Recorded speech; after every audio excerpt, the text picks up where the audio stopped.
শিক্ষিকা বদলির প্রতিবাদে বিশ্রামগঞ্জ প্রমোদনগর সড়ক অবরোধ। প্রমোদনগর স্কুলের ছাত্রছাত্রীরা মঙ্গলবার সড়ক অবরোধ করে শিক্ষিকা বদলির প্রতিবাদে সরব হয়। খবর পেয়ে ছুটে আসে জেলা শিক্ষা আধিকারিক মলয় ভৌমিক সহ শিক্ষা দপ্তরের অন্যান্য আধিকারিকরা।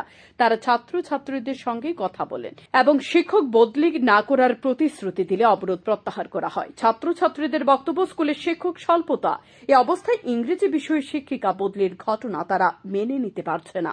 স্কুলের ইংরেজি বিষয়ে শিক্ষিকা মৌসুমী দেববর্মাকে প্রমোদনগর হায়ার সেকেন্ডারি স্কুল থেকে অন্যত্র বদলির নোটিশ দেয় শিক্ষা দপ্তর। মৌসুমী দেববর্মাকে অন্যত্র বদলি করা যাবে না, এ দাবিতে সড়ক অবরোধে বসে ছাত্রছাত্রীরা। অবরোধের ফলে উভয় দিকে আটকে পড়ে প্রচুর গাড়ি। অবশেষে জেলা শিক্ষা আধিকারিক মলয় ভৌমিক অবরোধকারী ছাত্রছাত্রীদের কাছে ছুটে এসে ছাত্রছাত্রীদের কাছে বলেন, মৌসুমী দেববর্মাকে স্কুল থেকে অন্যত্র বদলি করা হবে না। সে বিষয়ে ছাত্রছাত্রীদের যেন একটি লিখিত দেন। আমরা স্কুল থেকে ট্রান্সফার করতে চাই। আমরা চাই না যে আমরা ম্যাম এই স্কুল থেকে জায়গা ট্রান্সফার হয়। আমরা চাই আমরা ম্যাম যাতে এই স্কুলে থাকে। আমরা ম্যামেরই চাই।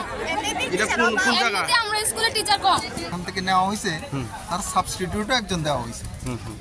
তো স্টুডেন্টদেরকে একটু বুঝাইতেই, আসলে আমাদের এই চাকরিটা তো ট্রান্সফারেবল জব। তো আজকে টিচার এখান থেকে বদলিব, কালকে আরেকজন আইব। তো সেই আর কি, সেই প্রসেস ওদেরকে একটু বোঝানো হয়েছে। আর ওদের যা দাবি দাবা সেটা লিখিত আকারে ওরা দিলে আমরা ডাইরেক্টরের কাছে প্রডিউস করব। Bureau report, news daily Bharat.